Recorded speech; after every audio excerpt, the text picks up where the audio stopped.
ko na, nandito na yung mga tao na iingon yung talawan. Dito na. Yung matapang, nagtago na. Baliktad na kayo ng panahon. Magdasal kayo na hindi bumaliktad ang mundo. Dahil malapit na ang karawan nyo. Kung BBM kayo, hindi tayo magkaaway. Loyal kayo sa BBM. Anong nakikita nyo ngayon sa ating bansa? Kung BBM kayo, hindi ko kayo nahamon, hindi tayo magkaaway. Magkaisa tayo. Tingnan nyo ang mundo, tingnan nyo ang bansa natin ngayon. Ano nangyari? Tinatawanan tayo ng ibang bansa ngayon. Dahil sa ginawa nyo, para hindi kayo Pilipino. Lalo ito si Torre, parang hindi Pilipino. Uisit kang opisyal ka.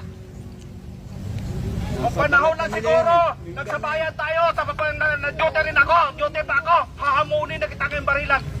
Tandaan mo. Kahit anong tulong mo dyan, parang hindi ka Pilipino, magkano ba binigay sa'yo? Ilang bilyon? Ikaw lang ang makinabang, ikaw ang masayang buhay mo. Tingnan mo mga kapwa mo Pilipino, hindi kumakain. Tangina mo. Dito ako ngayon, hindi ko sinasabi sa mga anak ko, pasensya na mga anak, mag-duty lang kayo ng maganda, babayaan nyo ng papa nyo. Pagtanggol ko ito, karapatan ko. Huwag kayo magkasali. Kung dyan na kayo sa posisyon nyo, dahil official din kayo, sana tingnan nyo ngayon kung ano ang Pilipinas, ang bansa natin. Lumabas na kayo dyan! Ang tatapang nyo! Tangina nyo!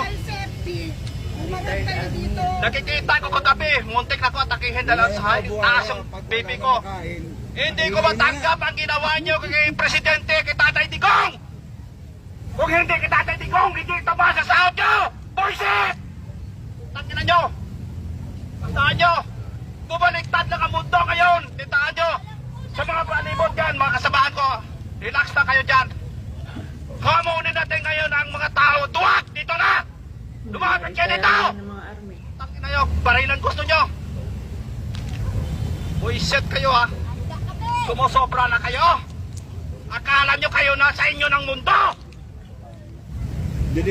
Inaamot kayo mga tuwag! Dito na kayo! Yung matapang lumabas na dyan! Dahil yung mga tangke, yung mga baril nyo! Subukan natin! Tingnan nyo ha! Napupoisit ako sa inyo! Dahil ang pinagkikita nyo kay Tatay Digong, hindi na kayo ano! Tingnan nyo! Hamunin ko kayo! sirain niya kahit isang tao, basta ginusto niya. Maraming salamat po sa ating kasama si Sir Jojo Veloso. Paupuin niyo po muna at masyadong na-high blood. Panahon po ngayon ng